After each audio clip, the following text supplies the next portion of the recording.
Steel drum making process. Steel drum बनाने के लिए स्टील कॉइल को एक मशीन प्लेटफॉर्म पर फिक्स करके इस स्टील की शीट को छोटे छोटे टुकड़ों में काटा जाता है। फिर स्टील शीट के इन टुकड़ों को एक प्रेसिंग रोलर मशीन से गुजारा जाता है, जहां ये शीट गोलाकार शेप में आ जाती है। फिर इस स्टील शीट के दोनों हिस्सों को मिलाकर आगे लगी एक ऑटोमेटिक मशीन के जरिए अच्छे से वेल्ड कर दिया जाता है। इसके बाद इस गोलाकार शीट को एक कन्वेयर पर रखा जाता है। यहाँ इन स्टील शीट के किनारों को ऊपरी तरफ से थोड़ा मोड़ दिया जाता है। इसके बाद एक प्रेसिंग मशीन की मदद से इस ड्रम के बीच में दो जगह से प्रेस कर दिया जाता है, जिससे इस ड्रम पर दो रिंग लाइन उभर जाती है। ये ring shape line in steel drum की स्ट्रेंथ को बढ़ाती है। इसके बाद एक हाइड्रोलिक कटिंग मशीन के जरिए एक स्टील की शीट को गोल गोल शेप में काटा जाता है।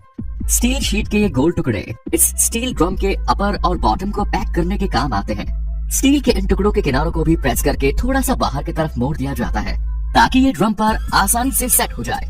फिर इनके अपर लिड में इनलेट वॉल्व भी लगा दिए जाते हैं।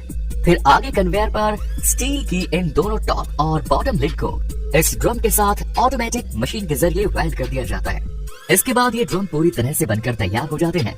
फिर एक स्प्रे गन की मदद से इन सभी तैयार ड्रम के ऊपर पेंट कर दिया जाता है। Next is spring making process. Steel की स्प्रिंग बनाने के लिए सबसे पहले स्टील के एक प्लेन वायर को लिया जाता है। फिर इस वायर को एक स्पेशल टूल की मदद से पकड़ के इसे लैथ मशीन पर लाया जाता है। जैसे ही इस टूल को रोटेट होते हुए लैथ मशीन पर लाया जाता है, तो ये वायर इसके ऊपर लगे प्लेटफॉर्म पर स्प्रिंग की शेप में लपेटना शुरू हो जाता है। इसके बाद इस स्प्रिंग को एक कटर की मदद से काट लिया जाता है और फिर से इस वायर को इस लैथ मशीन पर लपेटकर स्प्रिंग बना दी जाती है। फिर इन सभी स्प्रिंग को फिनिशिंग देकर इन्हें बाइक्स के शॉकर बनाने में इस्तेमाल किया जाता है।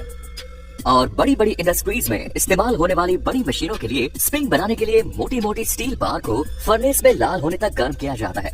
फिर इस रोड को एक मशीन के जरिए पकड़कर स्प्रिंग बनाने वाली मशीन में फिक्स किया जाता है। और जब इस मशीन को स्टार्ट किया जाता है, तो ये मशीन रोटेट होते हुए इस रोड को अपने प्लेटफॉर्म के ऊपर लपेट दी जाती है और इस तरह से इस पूरी रोड को स्प्रिंग की शेप में इस पर लपेट लिया जाता है। इन बड़ी बड़ी स्प्रिंग्स का इस्तेमाल समंदर में ऑयल और गैस निकालने वाली मशीनों में किया जाता है। और फिर इस स्प्रिंग को मशीन पर से हटाने के लिए इसे बाहर लाकर काफी सावधानी से एक हैंगर पर ले लिया जाता है। फिर इस स्प्रिंग का टेम्परेचर डाउन होने के बाद इसे पानी में डुबोकर पूरी तरह से ठंडा कर लिया जाता है। Next is oil can making process. Oil can बनाने के लिए सबसे पहले स्टील की शीट ली जाती है। फिर स्टील की इस शीट को एक कटिंग मशीन में डालकर इसे 3 पतली पतली पट्टियों में काट दिया जाता है। स्टील की इन पट्टियों को एक एक करके एक हाइड्रोलिक रोलिंग मशीन में से गुजारा जाता है, जिससे ये शीट राउंड शेप में आ जाती है। फिर इस शीट के दोनों हिस्सों को मिलाकर एक वेल्डिंग मशीन के जरिए इन्हें वेल्ड कर दिया जाता है। इसके बाद इस तैयार गोल शीट को एक मशीन पर रख दिया जाता है, जहां ये मशीन इस गोलाकार शीट को एक स्क्वायर शेप में बदल देती है। इसके बाद ये शीट एक स्क्वायर कैन के शेप में आ जाती है। इसके बाद बारी आती है इसके टॉप और बॉटम लिड लगाने की। इसके लिए इस स्क्वायर कैन को एक मशीन प्लेटफॉर्म पर रखकर इसके दोनों तरफ के किनारों को बाहर की तरफ मोड़ दिया जाता है, ताकि इस पर ढक्कन को आसानी से वेल्ड किया जा सके।